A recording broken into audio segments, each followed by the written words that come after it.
주님의 이름으로 환영하고 축복합니다. 우리 옆에 분들과 이렇게 인사를 나누면 좋겠습니다. 하나님께서 당신을 너무나 사랑하십니다.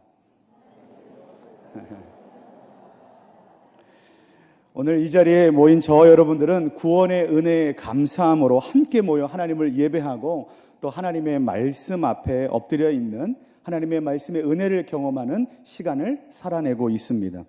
그런데 안타까운 것은 주일을 보낸 이후에 저 여러분들은 모두 다 하나같이 내일 다시 일상의 자리로 돌아가야만 합니다. 어떤 분들은 학생으로, 그리고 어떤 분들은 회사원으로, 상황에 따라서는 부모로, 자녀로, 그리고 배우자로 책임 있는 일상의 자리로 돌아가야 하는 것이 저와 여러분들에게 주어진 일주일입니다. 근데 우리는 때로 이와 같은 일상을 살아가면서 일상을 좀 떠났으면 좋겠다라는 생각을 가질 때가 있습니다. 너무 바쁘고 너무 힘들고 너무 치열하고 너무 무겁고 그리고 너무 억울하고 두렵고 분노하기 때문에 그런 마음을 가질 때가 있습니다. 그런데 놀라운 사실은 무엇인가 하면 우리가 이와 같은 일상에서 수많은 겪는 일들 그리고 수많은 감정들을 통과할 때에야 비로소 하나님의 은혜가 무엇인지 그리고 하나님의 은혜가 우리 가운데 얼마나 필요한지를 깨닫게 된다는 사실입니다. 고린도후서 12장 9절 10절 말씀에 보면 이렇게 기록이 되어 있습니다. 우리 함께 읽겠습니다. 나에게 이르시기를 내 은혜가 내게 족하도다. 이는 내 능력이 약한 데서 온전하여짐이라 하신지라. 그러므로 도리어 크게 기뻐함으로 나의 여러 약한 것들에 대하여 자랑하리니 이는 그리스도의 능력이 내게 머물게 하려 함이라. 그러므로 내가 그리스도를 위하여 약한 것들과 능욕과 궁핍과 박해와 곤고를 기뻐하노니 이는 내가 약한 그때에 강함이라. 아멘. 사도 바울이 이렇게 권면하고 있습니다. 우리의 연약함이 확인되는 우리의 일상은 바꿔 말하면 하나님의 강하심이 확인되는 자리이다 라고 우리에게 권면하는 겁니다.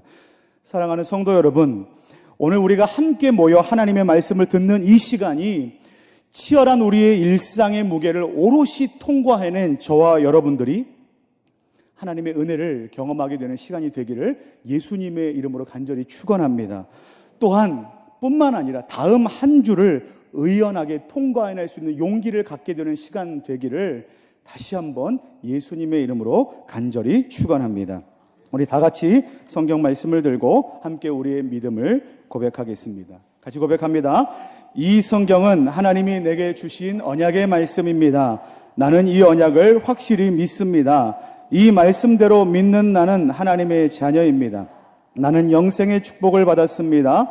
하나님이 내 삶의 모든 것을 책임져 주십니다. 나는 두렵지 않습니다. 나는 낙심하지 않습니다. 나는 언제든 다시 일어날 것입니다. 나는 오직 내게 능력 주시는 자 안에서 나는 모든 것을 할 수 있습니다. 할렐루야. 다윗은 오늘 우리가 읽은 시편 23편 1절 말씀에서 이렇게 고백합니다. 내게 부족함이 없으리로다 라고 고백합니다. 다윗은 지금 자신의 삶에 충분한 만족과 확신감을 가지고 살아가고 있습니다. 다윗이 이와 같은 만족과 확신 가운데 살아갈 수 있었던 이유는 무엇인가? 다윗은 이렇게 설명합니다. 여호와는 나의 목자시니.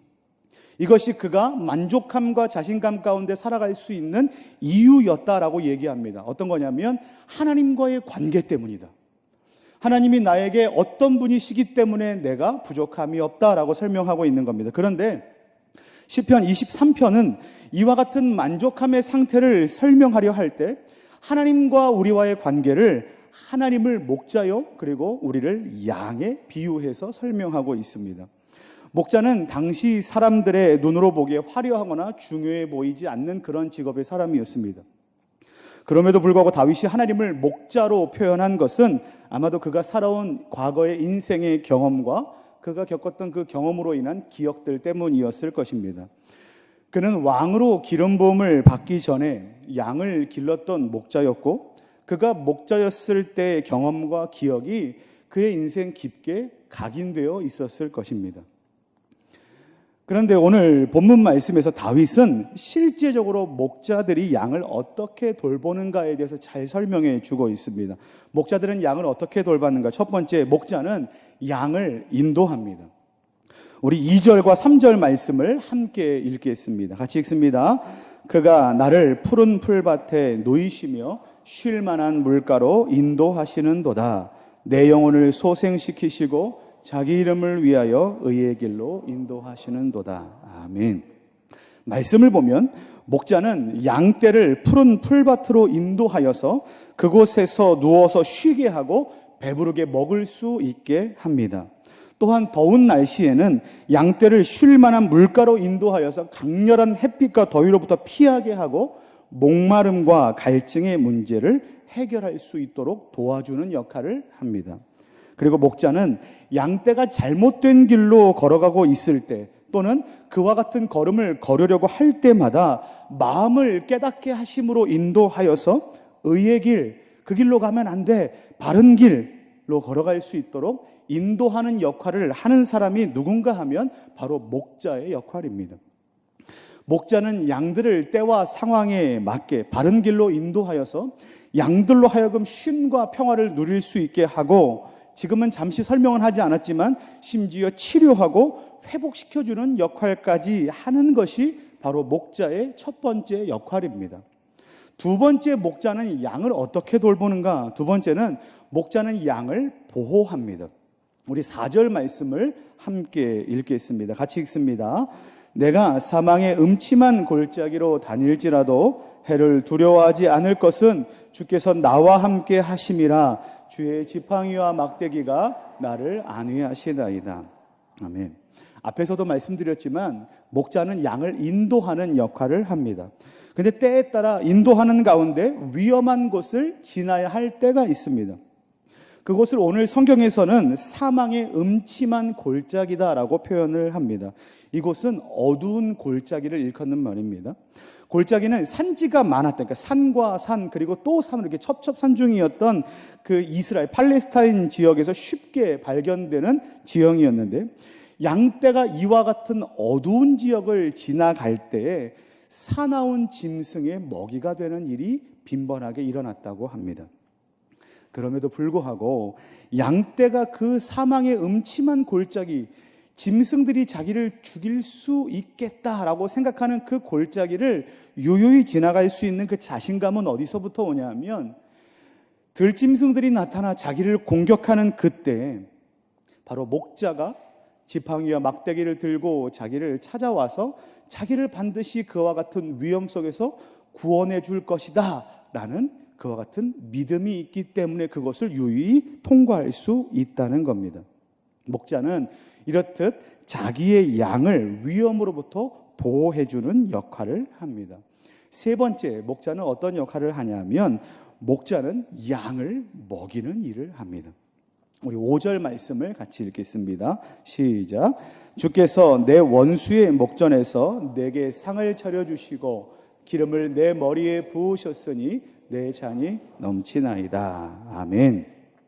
양떼가 인도함을 받고 그리고 사망의 음침한 골짜기를 통과해 오긴 했지만 여전히 양떼를 호시탐탐 노리는 수많은 짐승들은 여전히 있었습니다. 그리고 그들은 어딘가에 숨어서 그 양들을 잡아먹을 타이밍만을 보고 있는 겁니다. 그래, 내가 한번 너를 잡아먹어 보겠다, 이런 마음을 갖는 거죠. 근데 양떼는 그들을 노리고 있는 그 짐승들이 지켜보는 가운데서 어떤 일을 경험하냐면 하나님께서 상을 베풀어 주시는, 먹을 것을 차려주시는, 식사를 베풀어 주시는 그 일을 경험하게 될 것이라는 겁니다. 이것은 먹는 것뿐만 아니라 자기를 노리고 있고 자기가 넘어지기를 바라고 있는 그 대적들, 짐승들의 마음을 배 아프게 할 수 있을 만한 일들이라는 겁니다. 목자는 다른 짐승들에게 초점을 두지 않습니다.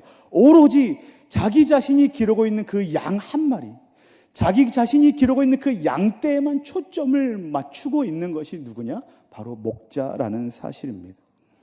이렇듯 이제 목자가 어떤 일을 하는가라고 살펴본 것처럼 목자는 늘 양들을 좋은 곳으로 인도하고 그리고 위험으로부터 보호하며 상을 차려주는 목자의 돌보는 역할들을 하게 됩니다. 그리고 양은 목자가 돌보는 그 안에서 만족함을 누리게 될 것입니다.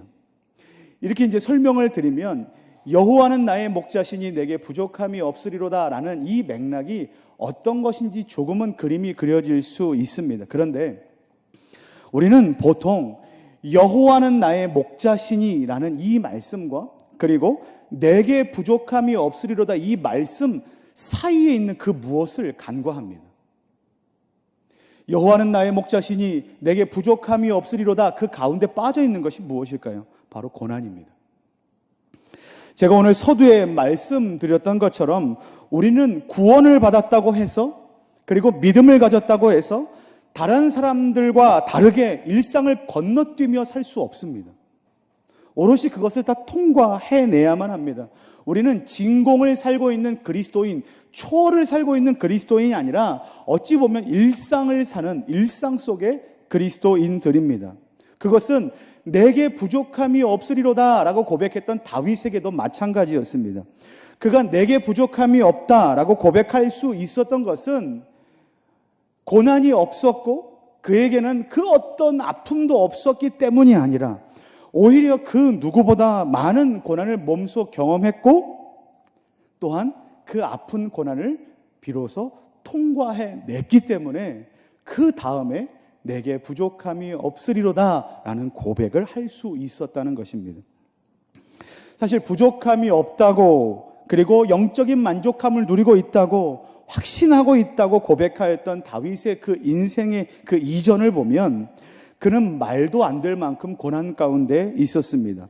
시편 22편 1절과 2절 말씀에 보면 내 하나님이여 내 하나님이여 어찌 나를 버리셨나이까 어찌 나를 멀리하여 돕지 아니하시오며 내 신음소리를 듣지 아니하시나이까 내 하나님이여 내가 낮에도 부르짖고 밤에도 잠잠하지 아니하오나 응답하지 아니하시나이다. 이것이 다윗의 고백입니다. 다윗은 마치 하나님께서 자기 자신을 외면하고 계시는 것처럼 버리셨다고 느낄 만큼 힘든 고난의 시간을 지금 통과해내고 있습니다. 사랑하는 성도 여러분, 그렇다면 여호와는 나의 목자이시니 라는 이 고백에도 불구하고 일상의 고난을 통과하고 일상의 고난을 겪으면서 살아가는 연약한 우리는 과연 이 고난의 여정을 어떻게 통과해야 하는가? 그리고 어떻게 통과해야 나중에 다윗과 같이 내게 부족함이 없으리로다 라는 만족감과 확신 가운데 살아갈 수 있는가에 대해서 오늘 살펴봐야만 할 것입니다. 이것이 이제 우리의 말씀의 적용입니다. 첫 번째, 저를 함께 따라 하시겠습니다. 여전히 하나님의 도우심을 구해야만 합니다. 아멘.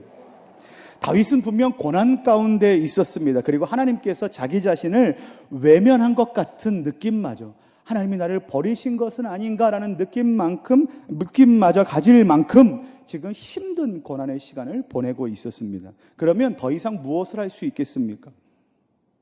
하나님도 나를 버리셨는데 내가 무엇을 할 수 있겠습니까? 그냥 체념하고 아니면 원망하는 것 말고는 더 이상 할 것이 없습니다. 하지만 다윗은 그때에도 어떻게 하냐면 여전히 하나님의 도우심을 구하였습니다. 22편 19절 21절까지 말씀해 보면 이렇게 고백하고 있습니다. 여호와여 멀리하지 마옵소서. 나의 힘이시여 속히 나를 도우소서. 내 생명을 칼에서 건지시며 내 유일한 것을 개 세력에서 구하소서. 나를 사자의 입에서 구하소서. 이렇게 고백합니다. 다윗이 하나님의 도우심을 구합니다. 하나님 제발 저를 멀리하지 말아 주십시오. 하나님 제발 저를 속히 도와주십시오. 대적이 칼로 그 사나움으로 저를 집어삼키려고 합니다. 저를 제발 구원하여 주시옵소서라고 고백했던 것이 다윗의 태도입니다. 지금 저와 여러분들의 삶의 형편은 어떻습니까? 지금의 고난이 너무나 강렬하고 위협적으로 느껴질 수도 있습니다. 심지어 나의 삶이 송두리째 흔들리는 것 같을 수 있습니다. 그리고 그 고난의 시간이 하루, 이틀, 수일, 수년을 넘어 너무나 오래 지속되어서 하나님께서 마치 우리를 외면하고 계신 것처럼 아니면 우리를 버리신 것처럼 느낌을 가질 때도 있습니다. 그럴 때 우리는 어떻게 해야 하는가? 여전히 하나님의 도우심을 구해야만 합니다. 왜 그렇습니까? 지금 우리의 상황이 어떠함에도 불구하고 여호와는 여전히 저와 여러분들의 목자이시기 때문입니다. 세상 모든 것이 다 변해도 하나님께서 저와 여러분들의 목자 되신다는 그 사실만큼은 변함이 없습니다. 그래서 히브리서 4장 15절 16절 말씀에 우리에게 이렇게 권면합니다. 우리에게 있는 대제사장은 우리의 연약함을 동정하지 못하실 리가 아니요 모든 일에 우리와 똑같이 시험을 받으신 이로되 죄는 없으시니라. 그러므로 우리는 긍휼하심을 받고 때를 따라 돕는 은혜를 얻기 위하여 은혜의 보좌 앞에 담대히 나아갈 것이니라. 하나님은 우리의 목자 되십니다. 예수님은 우리의 목자 되시고 우리의 연약함을 동정하고 또 동정하여서 우리가 아픈 것, 우리가 연약한 것, 우리가 힘든 것, 넘어져 있는 그때를 간과하고 무시하는 분이 아니라 똑같이 체휼하시고 똑같이 아파하시는 분이시라는 사실을 성경이 고백하고 있습니다. 그래서 어떻게 해야 합니까? 때를 따라 돕는 은혜를 얻기 위하여 그분 앞에 나아가는 것이, 오늘 버리셨는가? 그 마음이 내 안에 드는가라고 할 때에도 여전히 하나님의 도우심을 구하고, 또 하나님께서 나를 외면하고 계신가라는 마음이 들어도 여전히 하나님의 도우심을 구하며 살아가는 것이 목자 되신 하나님의 어린 양들, 하나님의 양된 우리들의 삶의 모양이 되어야 한다는 것입니다. 사랑하는 성도 여러분, 오늘 여러분들은 어떤 일상을 살고 계십니까? 일상의 무게가 그 어느 때보다 힘들다고 느끼지는 않으십니까? 아니면 하나님께서 외면하고 계시다라는 생각을 가지시고 계시지는 않으십니까? 그때 우리가 해야 할 것은 바로 이것입니다. 여전히 하나님의 도우심을 구하시기 바랍니다. 바라기는 고난 가운데 포기하지 마시고 오늘도 여전히 하나님의 도우심을 구하여서 응답하여 주시는 하나님의 그 놀라운 축복을 경험하는, 인도하시고 보호하시고 먹이시는 하나님의 은혜를 경험하는 저와 여러분들 되시기를 예수님의 이름으로 간절히 축원합니다. 자, 그러면 두 번째로 우리는 무엇을 해야만 하는가? 같이 따라 하시겠습니다. 받을 복을 확신해야 합니다. 오늘 본문 말씀에서 다윗은 내게 부족함이 없을 것이다 라는 믿음의 고백을 하나님께 올려드렸습니다. 이것은 분명 지금 현재의 삶뿐만 아니라, 그러니까 내가 지금 사는 삶이 만족하다라는 것뿐만 아니라 이것을 뛰어넘어 미래 앞으로도 주께서 나를 도우실 것이다, 나의 삶은 앞으로도 여전히 부족함이 없을 것이다 라는 미래에 대한 확신까지 담겨져 있는 충만한 믿음의 고백입니다. 그런데 한치 앞도 모르는 것이 사람의 인생임에도 불구하고 어떻게 다윗은 이와 같이 고백할 수 있었는가? 그것은 바로 다윗이 과거에 경험했던 하나님 때문입니다. 다윗은 목동이었습니다. 목자였습니다. 그리고 자기가 양들을 인도하고 보호해야만 하는 그 자리에 있었습니다. 하지만 이것은 어디까지나 일이었고 이것은 책임이었습니다. 그때 그도 연약한 사람이었고 도우심이 필요한 아주 힘든 시간을 살았을 수 있습니다. 그때 하나님의 보호하심과 하나님의 인도하심이 다윗 스스로, 나 스스로에게 필요했다는 사실을 깨닫게 된 것입니다. 아, 나도 양이구나. 나도 목자 되신 누군가가 필요하구나. 근데 바로 그분이 나의 하나님이시구나 라는 사실을 그 몸으로 다 깨달았다는 것입니다. 그리고 이와 같이 깨달았던 다윗이 그 과거의 경험을 살려서 그 후에 블레셋 장수 골리앗과 마주쳐 싸울 때 이렇게 고백합니다.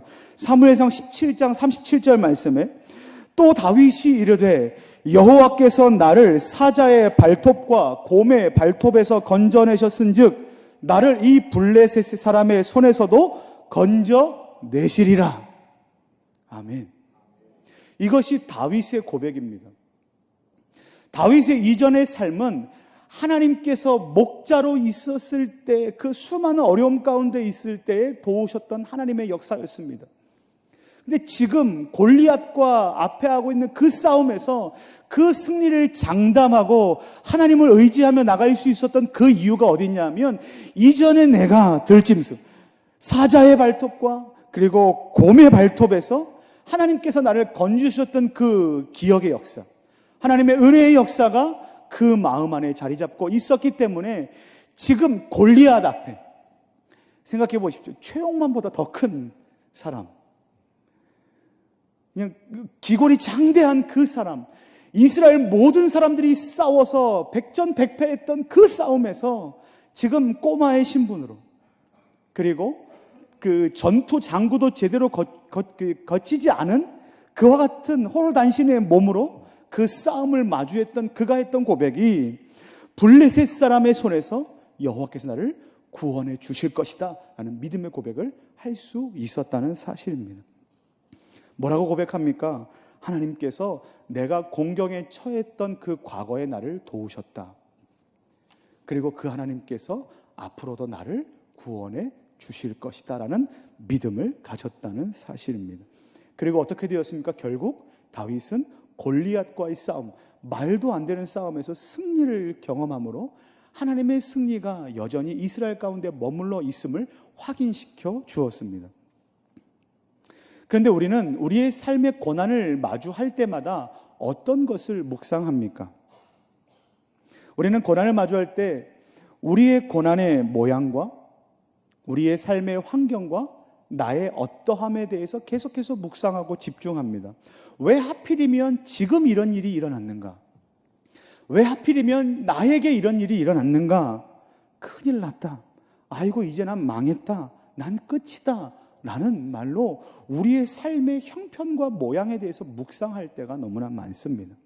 하지만 이와 같은 때에 사도 바울은 에베소서 3장 18절 19절 말씀에서 다음과 같이 우리에게 권면합니다. 우리 함께, 중요한 말씀입니다. 우리 함께 읽겠습니다. 시작. 능히 모든 성도와 함께 지식에 넘치는 그리스도의 사랑을 알고 그 너비와 길이와 높이와 깊이가 어떠함을 깨달아 하나님의 모든 충만하신 것으로 너희에게 충만하게 하시기를 원하노라. 아멘. 사도 바울이 권면하고 있는 겁니다. 에베소 교회 성도 여러분, 여러분들이 넘치는 그리스도의 사랑을 알았다면, 그리스도의 사랑이 무엇인지 믿는 성도라면 더 이상 고난의 상황과 초라한 자신의 모습에 대해서 묵상하는 것보다 그리스도의 사랑의 넓이와 깊이와 높이와 깊이가 어떤지,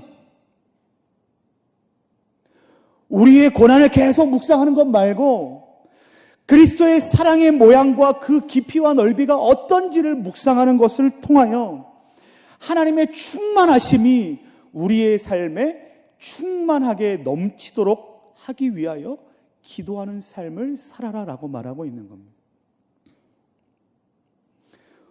우리는 고난의 문제를 마주할 때마다 우리의 삶의 모양들을 묵상하지만 하나님은 우리에게 권면하십니다. 우리에게 말씀하십니다. 하나님의 어떠하심을 바라보라. 저희가 이제 설교를 시작할 때 제가 이렇게 인사를 나눴습니다. 하나님께서 당신을 너무나 사랑하십니다. 아주 짧은 한마디 같지만 고난에 대해서 우리가 우리의 삶을 묵상하는 것보다 가장 먼저 그리고 가장 많이 그리고 온전히 묵상해야 되는 것은 하나님께서 우리에 대한 사랑이 어떠하신가?